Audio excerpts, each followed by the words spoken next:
దైవం మానుష రూపేణ అనే జాగృతి సంచిక నుంచి ఈ రోజున లక్షల గొంతుకుల దప్పిక తీర్చిన సత్యసాయిని గురించి ఏం చెప్పారో విందాం మనం. సత్యసాయి బాబా ఏమన్నారంటే, జలమే జీవనాధారం, నీరు లేని చోట జీవితం లేదు, ఎక్కడ దాహార్తి ఉందో అక్కడ సేవ చెయ్యాలి అని సత్యసాయి బాబా గారు చెప్పారు. ఎప్పుడోనే నుడివిడారన్నమాట. ఈ వ్యాసాన్ని శంకర్ ప్రసాద్ గారు మనకు అందించారు. వీరందరూ కూడా సత్యసాయి బాబా పరమభక్తులు అయి ఉంటారు. ఒక్కొక్క వ్యాసం ఒక్కొక్కరు అందిస్తున్నారు. వాళ్ళు కూడా చాలా వివరంగా మనకు అందిస్తున్నారు. వాటిని మనం తెలుసుకుని ఆ సత్యసాయి బాబా నిజంగా మనుష్య రూపంలో వచ్చిన దేవుడే అనే భావన మన హృదయాల్లో కూడా నిలిచిపోయేటట్టుగా ఆయన సేవల్ని వాళ్ళు మనకు తెలియజెబుతున్నారన్నమాట. ఇప్పుడు ఈ ప్రాంతాలు అసలు ఆయనకు ఆ భావన ఎందుకు వచ్చిందంటే, లక్షల గౌతముఖుల దాహార్తి తీర్చాలని. అనంతపురం చాలా కరువు ప్రాంతం, నీటి కరువు ప్రాంతం ముఖ్యంగా. అందుకని అందులో అక్కడ కరువు, ఫ్లోరైడ్ బారిన పడిన లక్షలాది మంది గ్రామీణ ప్రజల దాహార్తి తీరుస్తున్నది. అందుకోసం ఇచ్చేశారన్నమాట. శ్రీ సత్యసాయి జాతీయ తాగునీటి మిషన్ అని పేరు పెట్టారు దానికి. శ్రీ సత్యసాయి జాతీయ తాగునీటి మిషన్ అని. అంటే కేవలం ఒక రాష్ట్రంలోనే కాకుండా మన రాష్ట్రంలోనే ఇతర రాష్ట్రాల్లో కూడా వాళ్ళు చేశారన్నమాట. కరువు పీడిత అనంతపురం జిల్లాకు ఇతర ప్రాంతాలకు స్వచ్ఛమైన తాగునీరు అందించాలన్న బాబా సంకల్ప ఫలితమే ఇది. సత్యసాయి సెంట్రల్ ట్రస్టు ఈ పథకాన్ని ప్రారంభించి లక్షలాది మంది ప్రజల దాహార్తి తీరుస్తూ ఉన్నది. రాయలసీమకు ఏడాది పొడవునా నీటి సరఫరా ఉండేలా చూసుకోవాలి. నేడు అది రాళ్లసీమ, రతనాల సీమగా మార్చాలి అని శ్రీ సాయిబాబా సత్యసాయిబాబా అన్నారు. అనంతపురం జిల్లా తరచూ కరువు బారిన పడుతూ ఉంటుంది. తాగేందుకు ఉక్కెడు సంరక్షితమైన నీరు కూడా దొరకని పరిస్థితి. ఈ దుస్థితిని చూసి చలించిన సత్యసాయి బాబా సాధ్యమైనంత తక్కువ సమయంలో ఎక్కువ మందికి స్వచ్ఛమైన నీటిని అందించాలని ట్రస్టును ఆదేశించారు. బాబా ఆదేశంతో సత్యసాయి సెంట్రల్ ట్రస్ట్ 1995లో అనంతపురం జిల్లాలోని గ్రామాలకు స్వచ్ఛమైన నీటి సరఫరా ప్రాజెక్టుకు సన్నాహాలు ప్రారంభించింది. ఆధునిక సాంకేతికతతో పెద్ద ఎత్తున అమలు చేసి వేలాది గ్రామాలకు నీటిని అందించింది. కొన్ని ఒడిదుడుకులు ఎదురైనప్పటికీ నేటికి ఈ పథకం దిగ్విజయంగా నిర్వహించబడుతోంది. 1998లో ప్రభుత్వం ఈ పథకం నిర్వహణ బాధ్యతను L&T సంస్థకు అప్పగించింది. కార్మికుల జీతాలు, మరమ్మతులకు నెలకు 2 కోట్ల వరకు ఖర్చు జరుగుతూ ఉండేది.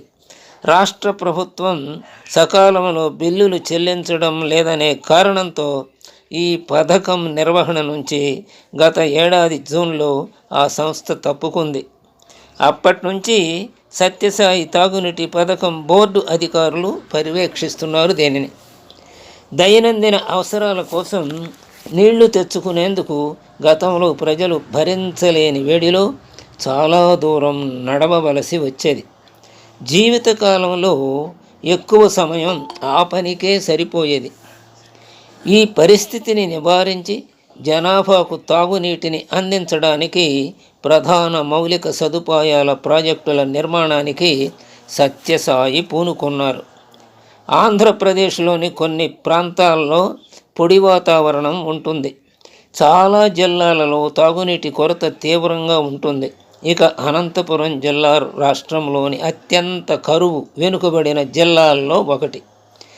జిల్లాలో ప్రవహించే 3 ప్రధాన నదులు పెన్నా, హగరి, చిత్రావతి వేసవి నెలల్లో పూర్తిగా ఎండిపోతాయి. వీటికి తోడు చెరువులు కూడా సంవత్సరంలో ఎక్కువ భాగం ఎండే ఉంటాయి.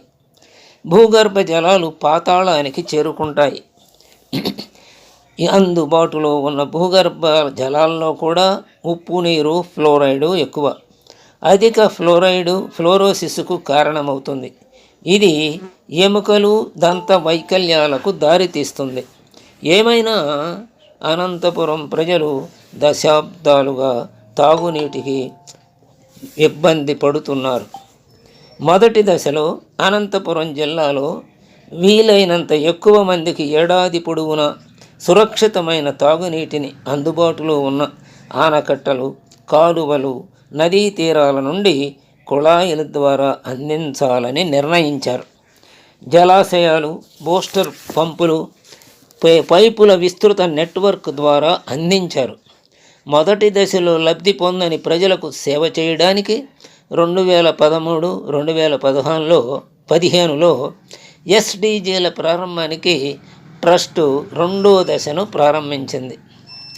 ఇక 2001లో ట్రస్టు ఈ నమూనాలను పునరావృతం చేసి ఉమ్మడి ఆంధ్రప్రదేశ్లోని మెదక్, మహబూబ్ నగర్ జిల్లాల్లోని మరో 320 గ్రామాలకు తాగునీటిని అందించింది.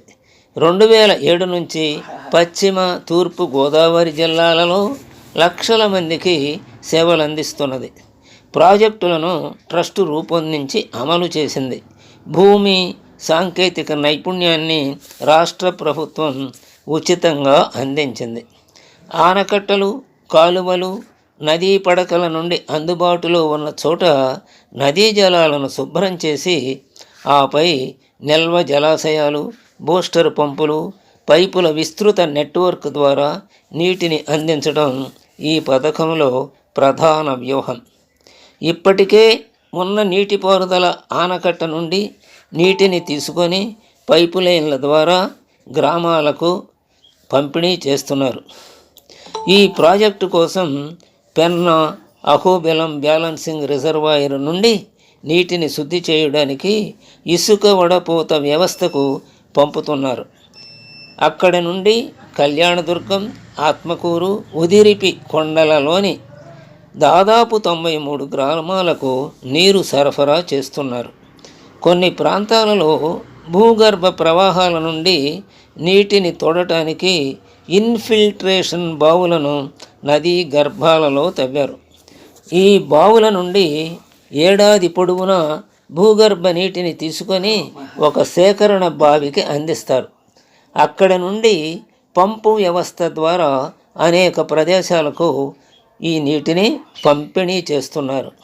ఇందుకోసం చిత్రావతి, హగరి, పెన్నా నదుల ఒడ్డున బావులను తవ్వారు. తీవ్ర వేసవి పరిస్థితుల్లో ఉపరితల నీరు ఎండిపోయే ప్రదేశాలలో ఈ పద్ధతిని ఉపయోగిస్తారు. వర్షాకాలంలో తుంగభద్ర కాలువ నుండి నీటిని తోడి వేసవి నిల్వ ట్యాంకులకు సరఫరా చేస్తారు. ఎండాకాలంలో వీటి నుండి నీటిని పంప్ చేస్తారు. వేసవి నిల్వ ట్యాంకులు దాదాపు 100 ఎకరాల విస్తీర్ణంలో ఉన్నాయి. లోతైన బోర్వెల్లను తవ్వి నీటిని బయటకు తీయడానికి సబ్మెర్సిబుల్ పంపులను కూడా ఏర్పాటు చేశారు. భూగర్భ జలాలు తగినంతగా ఉన్న అధిక ఫ్లోరైడ్ కాంటెంట్ లేదని తేలిన తరువాతే ఈ విధానాన్ని ఉపయోగిస్తున్నారు.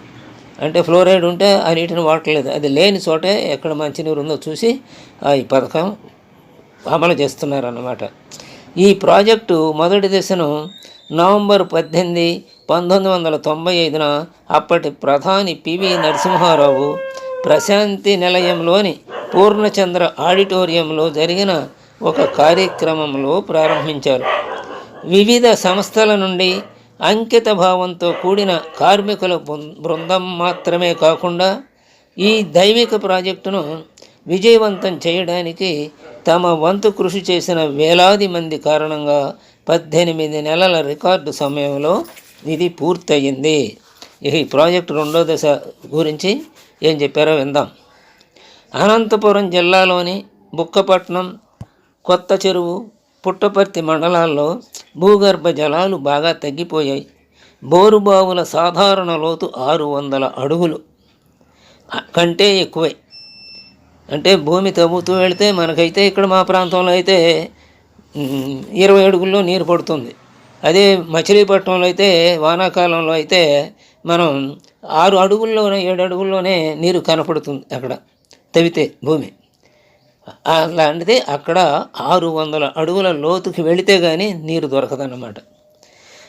దీనికి తోడు ఈ మండలంలోని దాదాపు అన్ని నివాస ప్రాంతాలలో నీటిలో అదనపు ఫ్లోరైడ్ ప్రభావం ఉంది. దానివల్ల ఎముకలు, ఆ నీరు తాగితే ఎముకలు విరిగిపోతాయి, ఎముకలు పెట్టు, అలాగే దంతాలు సరిగా ఉండవు. ఫ్లోరైడ్ శాతం 2 ppm నుంచి 4 ppm వరకు ఉంటుంది అక్కడ. అంత ఉండకూడదు అన్నమాట మనం తాగే నీరులో. ఈ అదనపు ఫ్లోరైడ్ ఏం చేస్తుందంటే రుమాటిక్ ఆర్థరైటిస్ అంటే కీళ్ళ నొప్పులు కలిగిస్తుంది, దంత క్షయాన్ని కలిగిస్తుంది, పేగు సమస్యల వంటి తీవ్రమైన అనారోగ్యాలకు కారణమవుతుంది. 2013లో ట్రస్టు ఆ 3 మండలాల్లోని అంటే కొత్త చెరువు, పుట్టపర్తి, బుటకపట్నం మండలాలు అన్నమాట 108 ఆవాసాలకు నీటి సరఫరా ప్రాజెక్టును చేపట్టాలని నిర్ణయించింది. ఇది 1995 నాటి అనంతపురం నీటి సరఫరా ప్రాజెక్టు పరిధిలోకి రాలా. ఇది తర్వాత తీసుకున్నది కదా, రెండో దశ కదా ఇది. ఆంధ్రప్రదేశ్ ప్రభుత్వం కేంద్ర ట్రస్ట్ ప్రతిపాదనను అంటే సెంట్రల్ శ్రీ సత్యసాయి ట్రస్ట్ వారి ప్రతిపాదన అంగీకరించింది ఆంధ్ర ప్రభుత్వం. ప్రాజెక్టుకు అవసరమైన భూమిని ఇచ్చింది. నీటిని అందించడంతో పాటు విద్యుత్ సంస్థాపనల ఖర్చు భరించడానికి ముందుకు వచ్చిందన్నమాట ప్రభుత్వం. అంతేకాకుండా ఆంధ్రప్రదేశ్ ప్రభుత్వం ఈ ప్రాజెక్టును అన్ని పన్నుల నుండి మినహాయించింది. ఈ పథకం మునుపటి పథకంలా సురక్షితమైన తాగునీటిని అందిస్తోంది.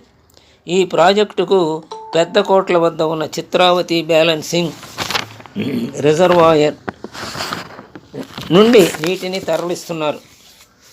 2.5 లక్షల జనాభాకు నీటిని అందించే సామర్థ్యంతో 411 కిలోమీటర్ల పైప్ లైన్ వేశారు. పెద్దకోట్ల వద్ద హెడ్ వర్క్స్ నిర్మాణం చేశారు. మద్దాల చెరువు వద్ద 10 MLD నీటి శుద్ధి కేంద్రం ఏర్పాటు చేశారు. అప్పర చెరువు, కృష్ణాపురం రోడ్డు క్రాసు, కేశాపురం, కొత్త చెరువు వద్ద 5 పంపులు, కొత్త చెరువు హిల్లాక్ అంటారు దాన్ని, పెద్దపల్లి టన్నెల్ వద్ద 2 గ్రౌండ్ లెవెల్ బ్యాలెన్సింగ్ రిజర్వాయర్లను ఏర్పాటు చేశారు. ఇవి ఇంటర్మీడియట్ స్టేషన్లుగా పనిచేస్తాయి. వివిధ ప్రదేశాల్లో ఓవర్ హెడ్ బ్యాలెన్సింగ్ రిజర్వాయర్లు, పంప్ హౌసులు నిర్మించారు. అన్ని ప్రాజెక్టులు పూర్తయిన తర్వాత వాటిని అధికారికంగా రాష్ట్ర ప్రభుత్వానికి అప్పగించారు. నేటికి ఈ ప్రాజెక్టులను అది విజయవంతంగా నిర్వహిస్తోంది. ఇతర అభివృద్ధి చెందుతున్న దేశాలతో సహా ఇతర ప్రదేశాలలో SDGలకు మద్దతు ఇవ్వడానికి ఈ ప్రాజెక్టులను నమూనాగా చేయవచ్చు. అంటే వీటిని చూసి ఇతర దేశాల వాళ్ళకి ఉన్న నీటి కరువు ప్రాంతాల్లో వీటిని అమలు చేయడానికి వీలుగా అంత గొప్పగా ఉన్నాయన్నమాట.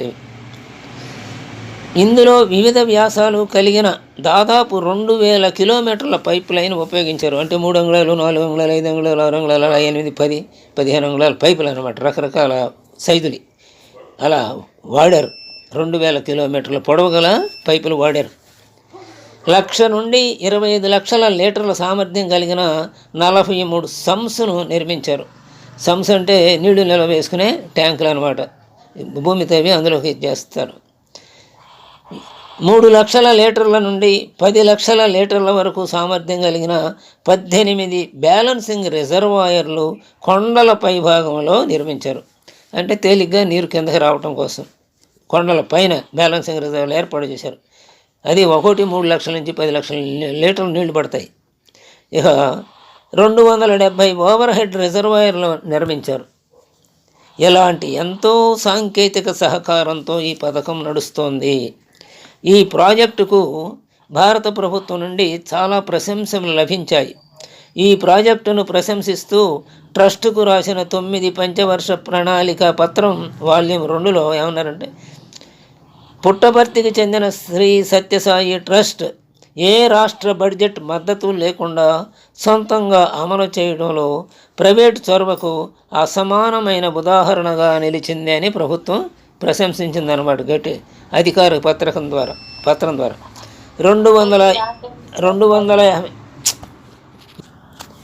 250 కోట్ల వ్యయంతో భారీ నీటి సరఫరా ప్రాజెక్టును చేపట్టింది. దీని ద్వారా ఆంధ్రప్రదేశ్లోని అనంతపురం జిల్లాలోని 730 కొరత ఫ్లోరైడ్ లవణీయత ప్రభావిత గ్రామాలు, కొన్ని పట్టణాలకు దాదాపు 18 నెలల కాలపరిమితిలో ప్రయోజనం చేకూర్చింది. ఈ విప్లవాత్మక ప్రయత్నాన్ని వ్యాపార సమూహాలు, ట్రస్టులు, ఫౌండేషన్లు ప్రోత్సహించాలి అని రాశారు అక్కడ. గ్రామీణ ప్రజలకు సురక్షితమైన తాగునీటిని అందించటంలో భగవాన్ శ్రీ సత్యసాయి బాబా చేసిన మార్గదర్శక సేవకు గుర్తింపుగా భారత ప్రభుత్వం తపాలా శాఖ నవంబర్ 23, 1999న ఒక తపాలా బిళ్ళ కవర్ను కూడా విడుదల చేసింది అన్నమాట. అలాగే గొప్ప గొప్ప పనులు ఏవైనా దేశానికి ఉపయోగపడే చేస్తే వాళ్ళ స్మారకార్థం తపాలా బిళ్ళలు, ఒక్కొక్కసారి వాళ్ళు ఉండగానే ఆ తపాలా బిళ్ళలు అలాగే తపాలా కవర్లు కూడా ముద్రించి విడుదల చేస్తారన్నమాట. అలాంటి అందుకనే దైవం మనుష రూపంలో దిగి వచ్చిన దేవుడే ఈ సత్యసాయి. అందుకనే అటు వైద్యో నారాయణ సాయి అని నిలచదుకున్నాం. ఇవాళ లక్షల గొంతుల దాహార్తి తీర్చిన సత్యసాయి సెంట్రల్ ట్రస్ట్ పేరు. వాళ్ళు చేసినటువంటి పనులు ఎన్ని రకాలుగా కష్టపడి 2,000 కిలోమీటర్ల పైపులు రకరకాల సైజుల్లో వేయటం, వాటి ద్వారా నీరు అందించటం. ఈ పని కూడా ఇతర ప్రభుత్వాలు కానీ ఇతర కాంట్రాక్టర్లు కానీ తీసుకుంటే 4 సంవత్సరాలు 5 సంవత్సరాలు చేస్తారు. అలాంటిది 18 నెలల్లో ఈ పనులు సత్యసాయి సెంట్రల్ ట్రస్ట్ ద్వారా పూర్తయినాయి అంటే అక్కడి కార్యకర్తల లేకపోతే భక్తుల లేకపోతే సేవా సంస్థల అనుబంధ సేవా సంస్థల నిర్విరామ కృషి అందులో ఇమిడి ఉందన్నమాట. అలాంటి సేవా సంస్థ మన ఆంధ్రప్రదేశ్లో ఉండటం మన ఆనందంగా చెప్పుకోవచ్చు. స్వస్తి.